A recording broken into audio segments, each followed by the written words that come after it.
E hoje, para encerrar esse ciclo de trabalho, eu resolvi falar sobre dois personagens do Novo Testamento: José e Maria de Nazaré. E toda vez que um pesquisador abre o Novo Testamento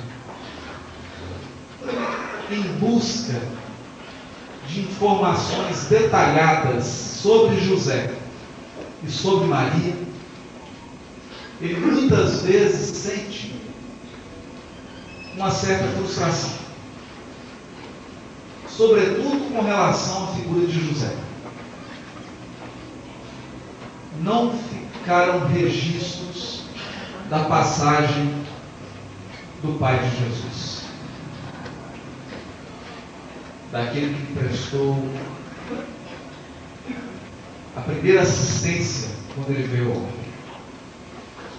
E pensando nisso, nós então refletimos e fizemos uma comparação.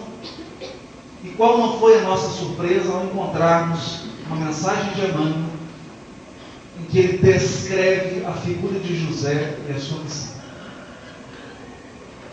José passou pela terra em silêncio. Realizou uma obra grandiosa, espiritualmente falando, mas passou em silêncio. Talvez José seja, dentro do Novo Testamento, um símbolo do próprio Criador, que age em silêncio ao longo dos séculos, ao longo dos milênios, das nossas encarnações.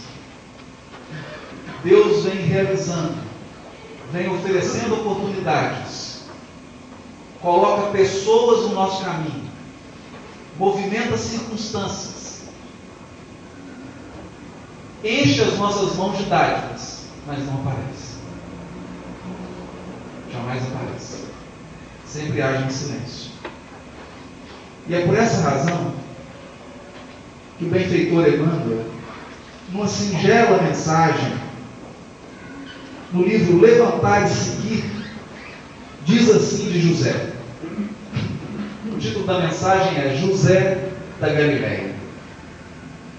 José da Galileia foi um homem tão profundamente espiritual que seu vulto sublime escapa às análises limitadas de quem não pode prescindir do material humano para um serviço de definições. Já pensaste no cristianismo sem ele? Quando se fala excessivamente em falência das criaturas, recordemos que houve um tempo em que Maria e o Cristo foram confiados pelas forças divinas a um homem. A um homem. Houve um tempo em que Maria e o Cristo foram confiados pelas forças divinas a um homem. Entretanto, embora honrado pela solidificação de um anjo, nunca se vangloriou de dádiva tão alta. Não obstante contemplar a sedução que Jesus exercia sobre doutores, nunca abandonou sua carpintaria. O mundo não tem outras notícias de suas atividades.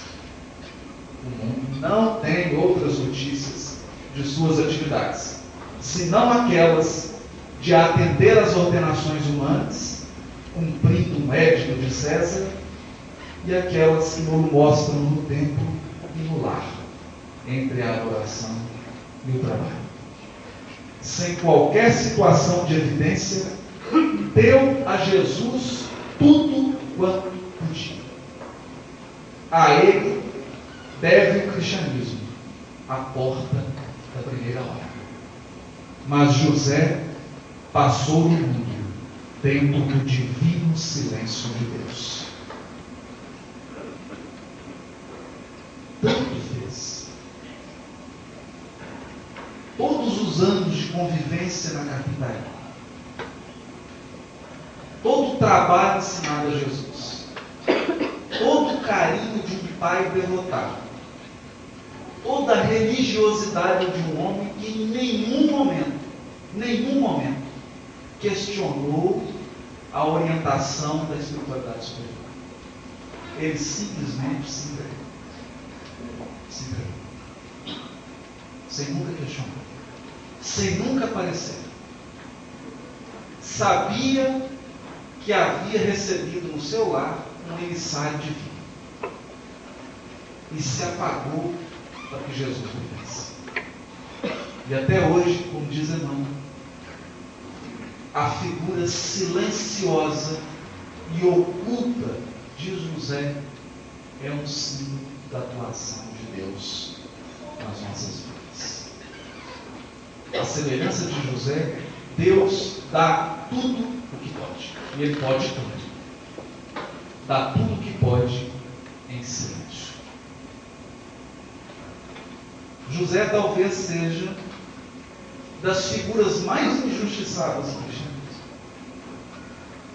Todos comentam a atividade de Paulo de Tarso, todos comentam sobre Simão Pedro, mas ninguém se lembra do coração devotado daquele pai. O carinho com Jesus, a solicitude com a sua esposa, a honradez dentro do lar, um trabalhador simples e humilde, mas que nunca deixou faltar o necessário. Então, nessa noite, embora durante todo o nosso estudo, talvez a nossa manifestação dessa noite gire mais em torno de Maria, é preciso registrar essa homenagem para que os pais aqui presentes não fiquem tristes. É uma pequena homenagem aos pais, a todos os pais. Como Maria, ele soube aceitar, desde os mais simples desígnios de deslocamento de Nazaré para Belém, da fuga do rei Herodes, mas soube aceitar as determinações de Deus acerca do martírio do seu próprio filho. Ele também experimentou a dor profunda do pai, de ver um filho sendo injustiçado. Mas, nessa noite de despedida das nossas atividades, este ano, se Deus quiser, é preciso voltar as nossas atenções para o coração de mãe. E esse coração de mãe se chama Maria. Eu me recordo, não lembro agora em qual livro, quando uma mãe que havia perdido um filho procurou o Chico. O Chico não disse nada, se limitou apenas a chorar com ela. E choraram por meia hora. E a única frase que o Chico disse foi essa: pede para Maria te dar força, porque é só o coração de mãe para entender o coração de mulher. Só o coração de mãe para entender o coração de mulher. Assim, nós vamos entender por que Maria é considerada por toda a cristandade, por todos os cristãos, o símbolo do amor incondicional. Incondicional. E agora, como aconteceu com José, é preciso trazer Maria para a condição de uma mãe. Entendê-la como uma mãe, como todas as outras, que recebeu o filhinho nos braços, cuidou dele, experimentou todas as ansiedades que uma mãe experimenta. E aqui eu me recordo de uma passagem que está no capítulo 2 do livro Boa Nova. Essa mensagem é muito interessante. Mãe é tudo igual. Mãe é tudo igual. Quando Jesus começou a crescer, Maria começou a se preocupar com ele. Por quê? Ela procurava criança, imaginando que ela estivesse brincando, e encontrava Jesus pequenininho. Isso é o que conta Humberto de Campos. Encontrava Jesus pequenininho nas estradas, conversando com mendigos, com lavadeiras, com lavadores, consolando essas pessoas, falando que ele tinha uma união suprema com Deus. Uma criança consolando velhos. Mas o fato que mais deixou o coração de Maria preocupado foi um dia que Jesus trouxe 2 ladrões famosos da Galileia para sua casa. Maria e José olharam assustados, Jesus dando a mão, uma mão para cada ladrão, levou os ladrões para dentro de casa, conversou com eles, serviu alguma coisa de comer, e Maria e José tremendo no canto. Meu Deus do céu, que filho é esse? Depois, os ladrões foram embora. Foi quando Maria vai ao templo, movimenta alguns conhecidos e conversa com um sacerdote de grande influência no templo. E diz para ele assim: olha, tem uma criancinha um pouco incomum lá em casa. Será que você não poderia recebê-la no templo? Para que ele possa estudar, ter uma profissão, alguma posição destacada, quem sabe encontrar uma namorada, casar, dar netos. E fez então todo um plano, todo um projeto para a vida daquele filho dele. Assim que ela chega em casa, encontra a criança esperando por ela.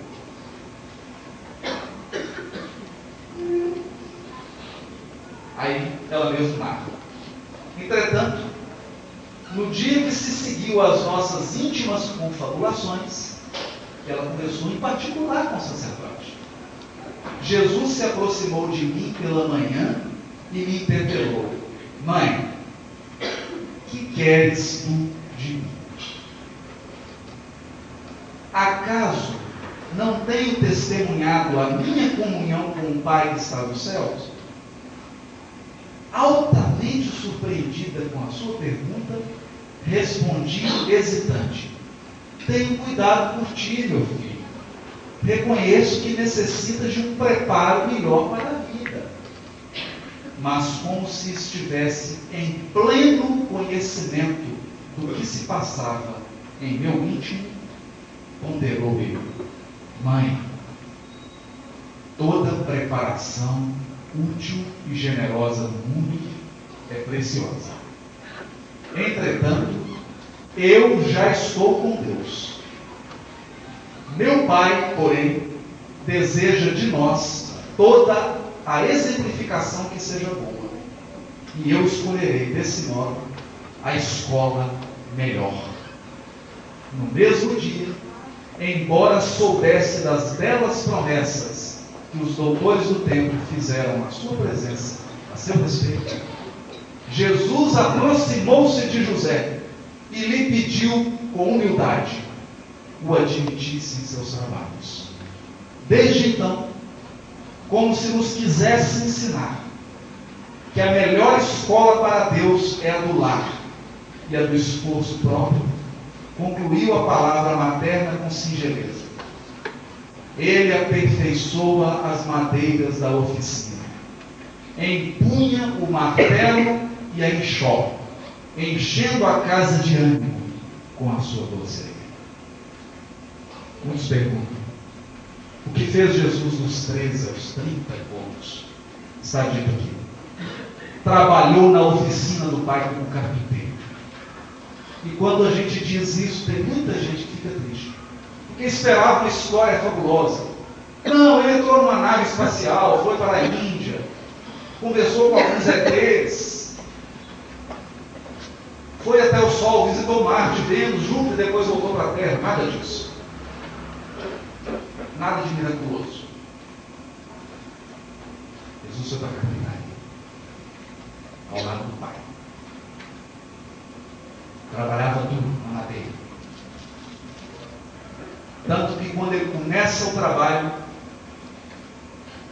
quando alguém queria zombar de Jesus, dizia assim: mas não é esse o carpinteiro? Filho do José? Alguns mais ousados, quando contavam para eles: você conhece o profeta da Galileia? E eles diziam: pode vir alguma coisa que presta da Galileia? Já viu sair alguma coisa boa da Galileia?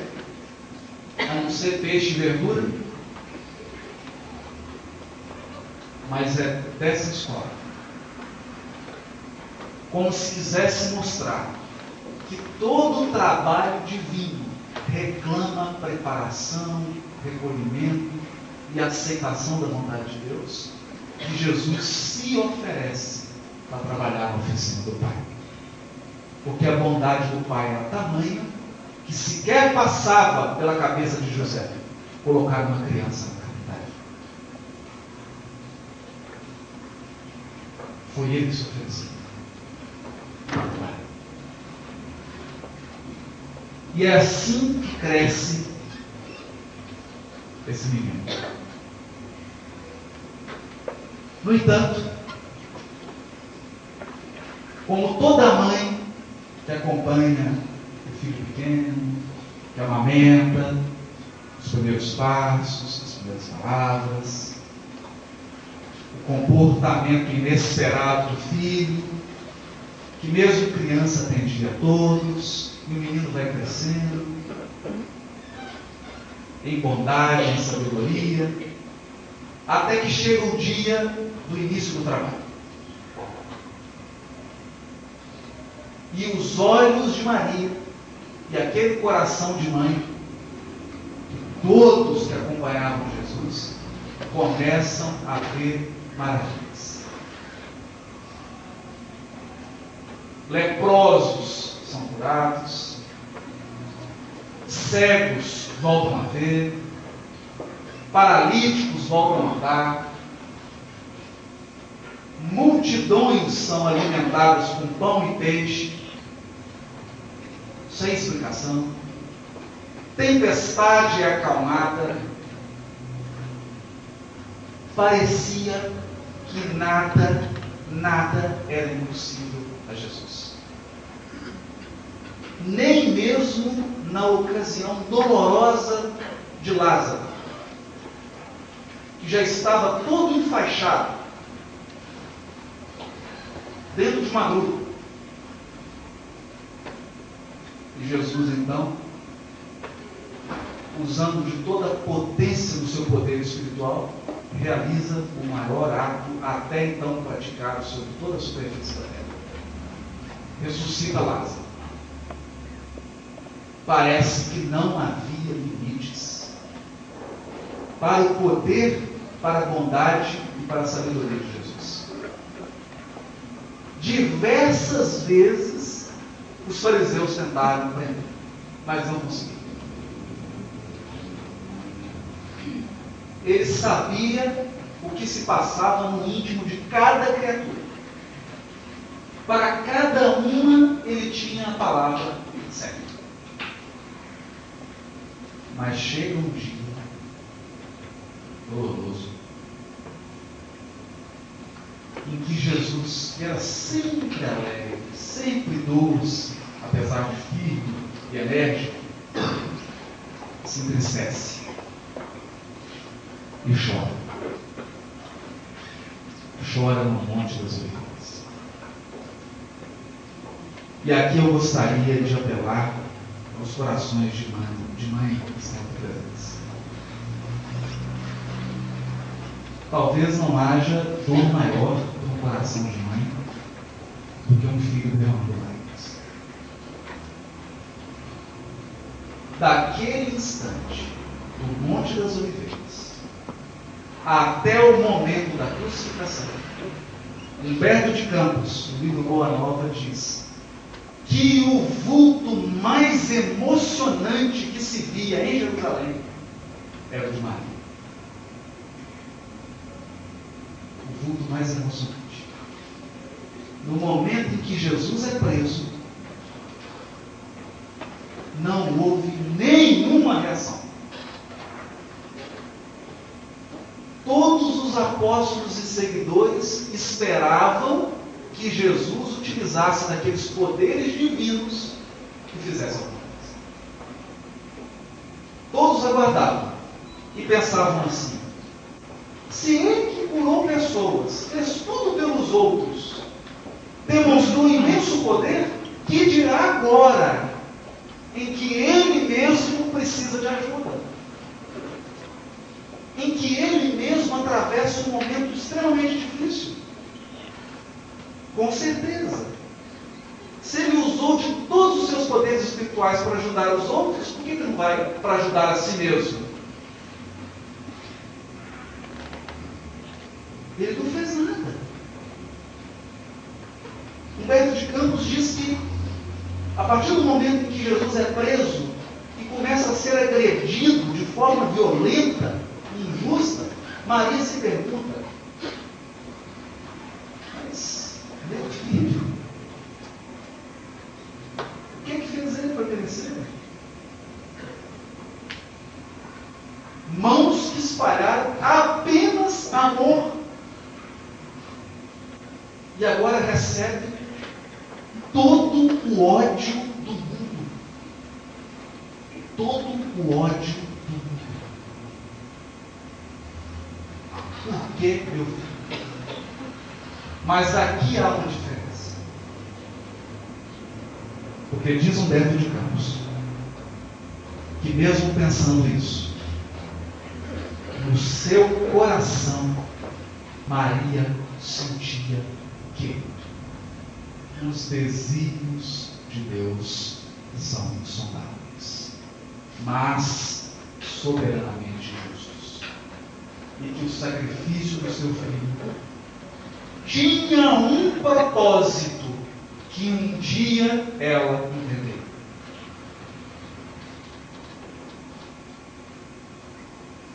E por que ela sentia isso?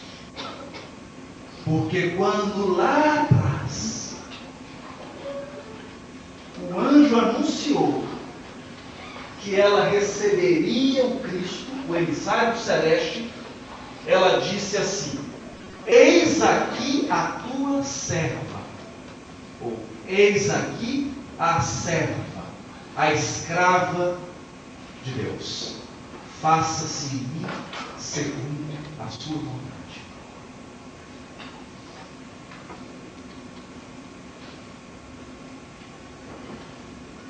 É preciso atentar nessas palavras.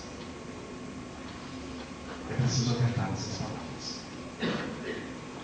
Porque no Evangelho segundo o Espiritismo, os benfeitores dizem que a fé é a mãe de todas as virtudes. É a mãe de todas as virtudes. Mas muitas pessoas confundem fé com crença, fé com acreditar. Isso é coisa de homem. Isso é coisa de homem. Fé. Eu acredito que existe Deus. Eu vejo. Eu quero presenciar para ter certeza. Mas as mulheres aqui presentes sabem. Elas sabem. O coração feminino não se engana. Fé não é acreditar. Fé é entregar-se.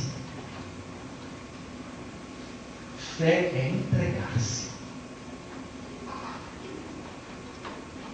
colocar-se inteiramente à disposição da providência divina. E aqui eu me permito contar uma história engraçada, para que o clima não fique tão concentrado.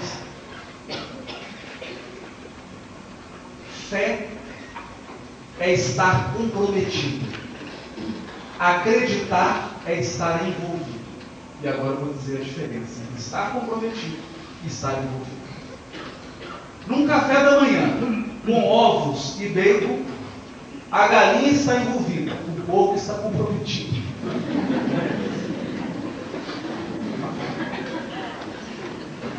É uma diferença grande. Acreditar é envolver-se. É por isso que as pessoas dizem: eu acreditava na religião tal, mas entrei e saí. Acreditar é envolver-se. Você pode sair a hora que quiser. Eu acreditava na doutrina espírita, agora mudei. Agora acredito em disco voador. Acreditar é fácil. É como a galinha. Ela deixa o ovo e vai embora. Ter fé é entregar-se absolutamente. Absolutamente. Mas com um detalhe: é entregar-se sem entender. Porque Maria entregou-se totalmente. Só com um coração puro de mulher é capaz de fazer. Só com um coração de mulher puro é capaz de fazer. Entregou-se totalmente, sem entender o que estava acontecendo. Porque imaginem o seguinte: se o anjo tivesse explicado tudo. Imagina se o anjo tivesse descrito todas as bênçãos, mas também tivesse narrado todo o martírio da crucificação. Não era hora. Naquele momento em que o anjo anuncia que ela seria a mãe do divino enviado, ele apenas pede entrega. Mas sempre foi assim. Mesmo lá atrás, quando na linguagem simbólica do Velho Testamento Abraão é chamado, dizem para ele: sai da tua parentela e daqueles da sua família e vai para a terra. Ele deve ter pensado: que terra? Cadê o mar? Vai. Depois eu vou te mostrar que terra que é. Foi assim. E vai para a terra, que eu vou te mostrar. Primeiro você sai. Primeiro você se entrega absolutamente aos desígnios de Deus. Um dia você vai entender. Não agora. Isso é fé. E assim, no capítulo 11 da Epístola aos Hebreus, Paulo vai citando um por um dos personagens do Velho Testamento que deram um exemplo inigualável de fé. Um por um. Nenhum deles entendeu o que estava acontecendo, mas se entregaram absolutamente. E não foi diferente com Maria. Por isso, naquele momento extremo da crucificação, diz a espiritualidade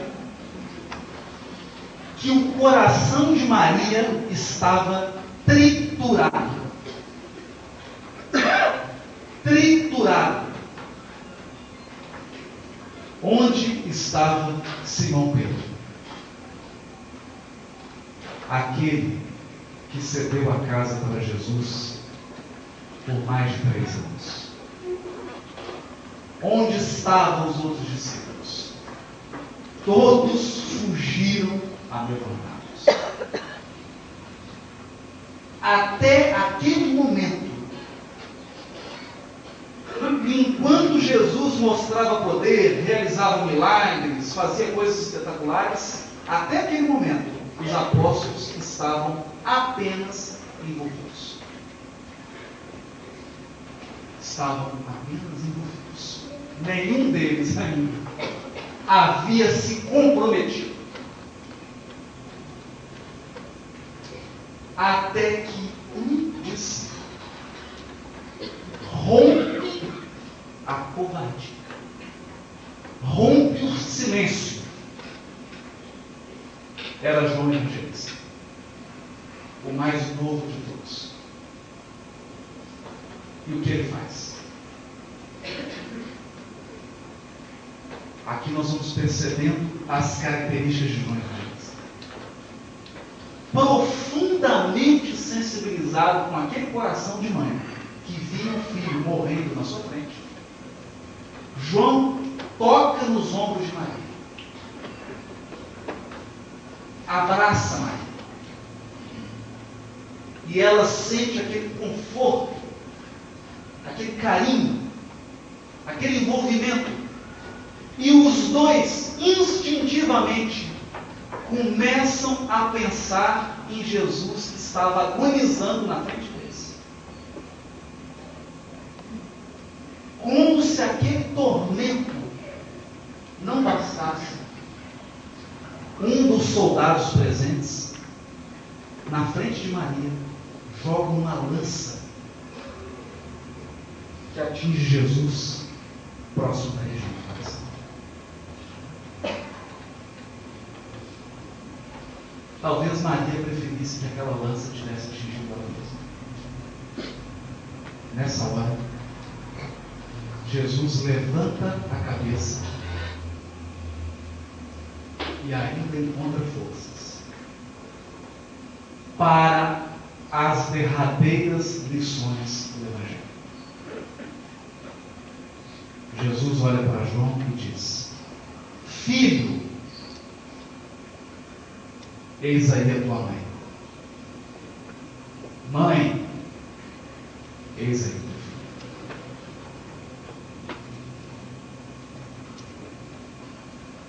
Pronuncia as últimas palavras. Faz uma oração a Deus. Pai, perdoa-lhes, porque eles não sabem o que fazem. E desencarna. Naquela hora, Jesus deixa grafado, nas últimas lições do Evangelho, a lição da fraternidade no coração. E aqui diz Humberto de Campos: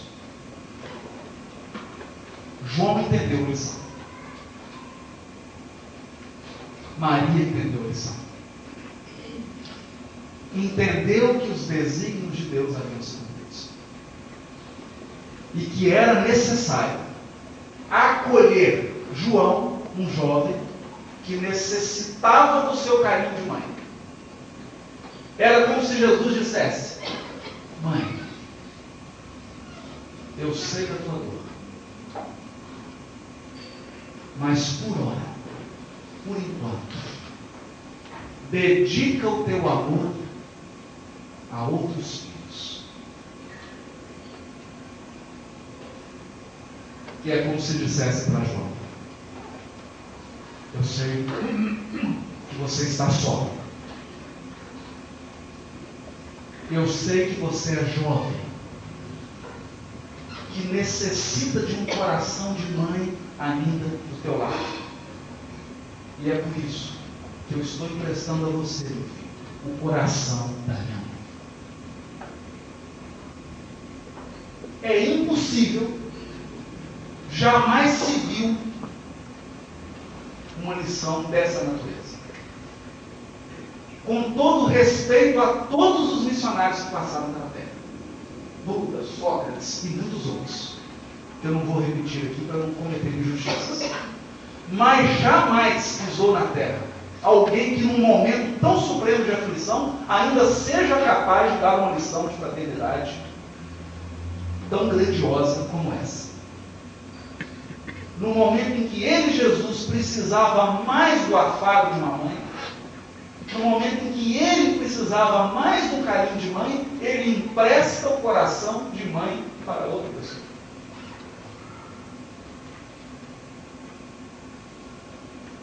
Passado um tempo, João Evangelista concretiza o projeto de ir para a Grécia em Éfeso e lá fundar a igreja. Ele então, lembrando-se da recomendação de Jesus, vai a Bataneia e busca Maria. Conversa com ela. Fala do projeto de uma casinha que havia sido doada a ele por benfeitores que se converteram ao cristianismo. João então vai para Éfeso e começa o trabalho gigantesco de divulgação do cristianismo. E Maria residia com ele. Mas o trabalho de João se agiganta tanto que Maria passa a ficar sozinha em casa. Até que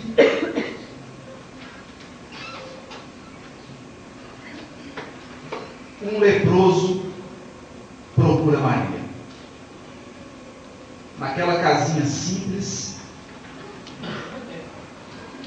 E Maria toma-lhe um banho, limpa as feridas dele, coloca medicamento, trata o leproso, que era uma pessoa asquerosa naquela época, ninguém chegava perto, ela cuida de ferida por ferida. E o leproso diz assim: Senhora, sois a mãe de nosso mestre e nossa mãe santíssima. Nossa mãe santíssima. Era a lição de Jesus que se concretizara na vida de Maria. Ela, que era a mãe querida de Jesus, torna-se a mãe de toda a humanidade. Daquele dia em diante, as horas de Maria eram gastas atendendo a necessitados. Eram peregrinos com sofrimento que procuravam ela, que conversavam. Quem não gosta de um colinho de mãe? De chorar uma mágoa com mãe? Não tem coisa melhor. E procuravam Maria. E ela sempre carinhosa, conversava, falava de Jesus, falava da mensagem do Evangelho. Mas a frase preferida de Maria era: isso também passa. Isso também passa. E aqui, fazendo uma pausa, eu me recordo de um caso muito triste. Ele ainda em Pedro Leopoldo passava por uma situação de profundo sofrimento. Emmanuel aparece para ele e fala assim: mano, eu queria pedir um favor. Diga, Chico, será que teria como você conseguir uma palavrinha da Maria para mim? Uma palavrinha só. Qualquer coisa que ela puder dizer para mim. Emmanuel fala: eu vou tentar, Chico. Vou tentar conseguir. Passa um tempo. Belo dia, o Emmanuel entra no quarto e diz: Chico, tem um recado de Maria para você. Nossa, Chico, o coração encheu. Eu falei: pelo amor de Deus, Emmanuel, diz o que ela falou? Ela falou assim: isso também passa. E o Chico começou a chorar, ficou feliz daquele jeitinho dele, escreveu num papel assim: isso também passa. Com a letra bem grande. Esse era um hábito do Chico. Acostumado a escrever e pregou assim: isso também passa, no quarto. E começou a ficar alegre. Você viu? Isso também passa. Passa tudo. Eu posso ficar alegre. Chico, fica tão animado, não, que isso também passa. Essa maneira do Chico de escrever coisas é muito interessante. Eu estive em Pedro Leopoldo, na casa da irmã do Chico. Foi para essa irmã que ele ensinou aquela receita da água santa. Água santa é o seguinte: quando você for falar mal de alguém, você pode fazer qualquer água. Qualquer água, desde que seja filtrada, você não pode dar problema. Uma água filtrada e põe na boca. Quando você coloca ela na boca e não engole, ela vira santa. Porque ela te poupa de falar mal dos outros. Ela me contou esse caso, eu estava na sala. Quando nós entramos na cozinha, tinha um papel gigantesco escrito assim: não me fale mal de ninguém. Eu olhei aqui, fiquei até constrangido. Eu falei assim, o Arnaldo Rocha perguntou, mas você pôs essa frase aí, vai deixar os outros constrangidos, né? Às vezes a pessoa quer fofocar um pouquinho, lê isso, não me fale mal de ninguém. Ela falou, isso foi conselho do Chico, porque a água santa não estava funcionando. Estava engolindo muito rápido. O Chico tinha essas coisas. Colocou lá no quarto, isso também passa. E era assim que Maria atendia as pessoas. Todas. Até que um dia, depois de muitos anos, depois de atender a milhares de criaturas, um belo dia, no entardecer, quando ela havia atendido uma fila extensa de pessoas, chega até junto dela o último para ser atendido. Era um mendigo. Em condição deplorável, de olhar para aquela criatura, aquele coração de mãe já se apiedou. E, seguindo o hábito de todo necessitado que chegava até Maria, ele disse assim: minha mãe, exclamou o recém-chegado, como tantos os outros que recorriam ao seu caminho, vem fazer-te companhia e receber a tua bênção. Maternalmente, ela o convidou para entrar, impressionada com aquela voz que lhe inspirava profunda simpatia. O peregrino lhe falou do céu, confortando-a delicadamente. Comentou as bem-aventuranças divinas que aguardavam a todos os devotados e sinceros filhos de Deus, dando a entender que lhe compreendia as mais ternas saudades do coração. Maria sentiu-se empolgada por tocante surpresa. Que mendigo seria aquele que lhe acalmava as dores secretas da alma saudosa com bálsamos tão doces? Nenhum lhe surgira até então para dar. Era sempre para pedir alguma coisa. No entanto, aquele viajor desconhecido lhe derramava no íntimo as mais santas consolações. Onde ouvira, né, em outros tempos, aquela voz dele carinhosa?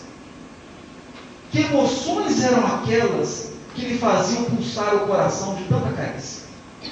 Seus olhos se umedeceram de ventura, sem que conseguisse explicar a razão de sua terna emotividade. Foi quando o hóspede anônimo lhe estendeu as mãos generosas e lhe falou com profundo acento de amor: minha mãe, venha aos meus braços. Nesse instante, fitou as mãos nobres que se lhe ofereciam num gesto da mais bela ternura. Tomada de comoção profunda, viu nelas duas chagas, como as que seu filho revelava na cruz. E instintivamente, dirigindo o olhar ansioso para os pés do peregrino amigo, divisou também ali as úlceras causadas pelos cravos do suplício. Não pôde mais. Compreendendo a visita amorosa que Deus lhe enviava ao coração, bradou com infinita alegria: meu filho, que úlceras que te fizeram!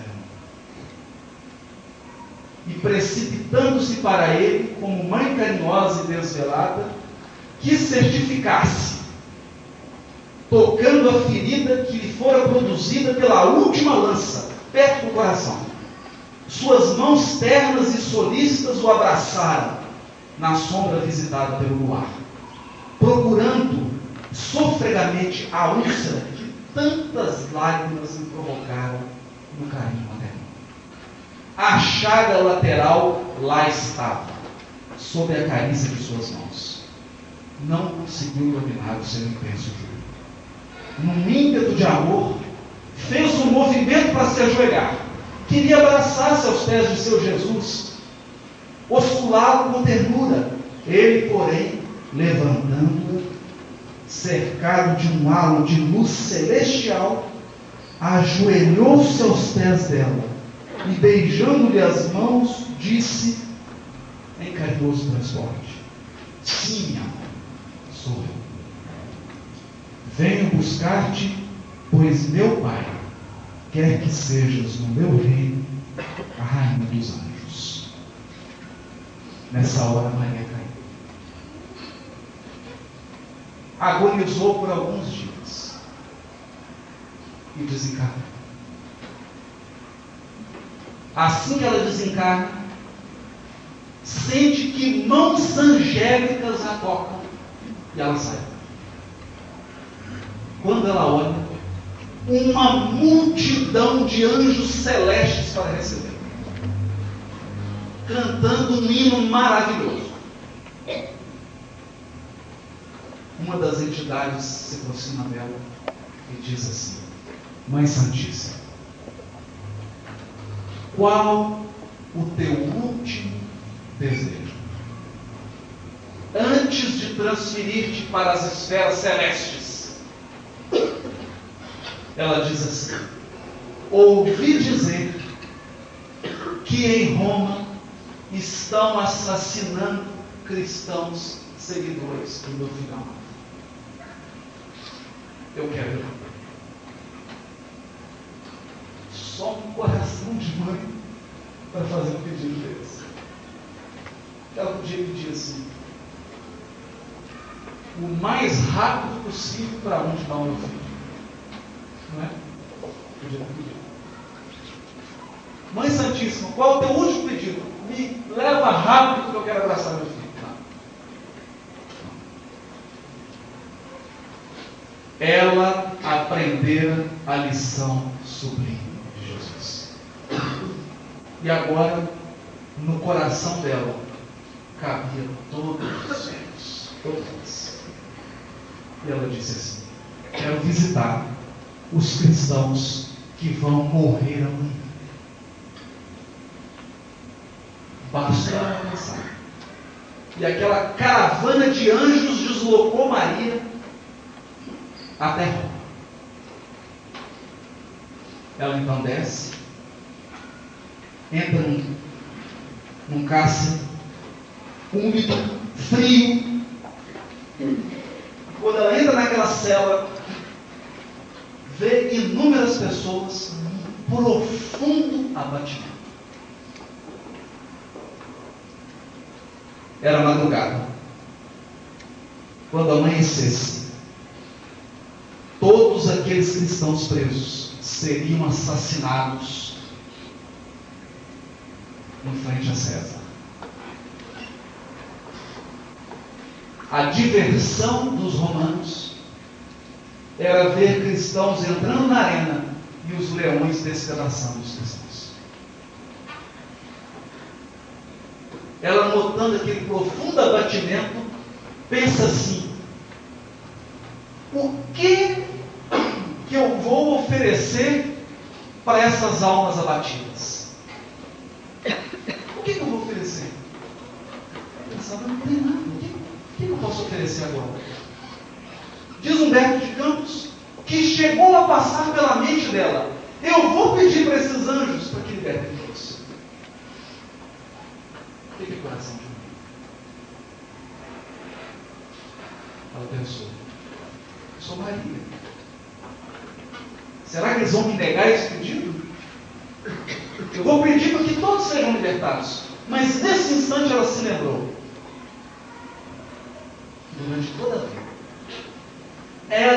mesma exemplificou na própria pele a entrega total a Deus. O respeito absoluto aos desígnios de Deus.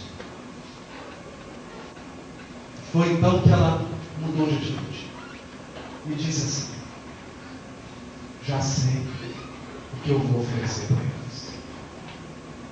Olhou para perto da grade em que estava debruçada uma moça muito magra, muito pálida, demonstrando profundo abatimento, e sussurrou nos ouvidos dela: canta, minha filha.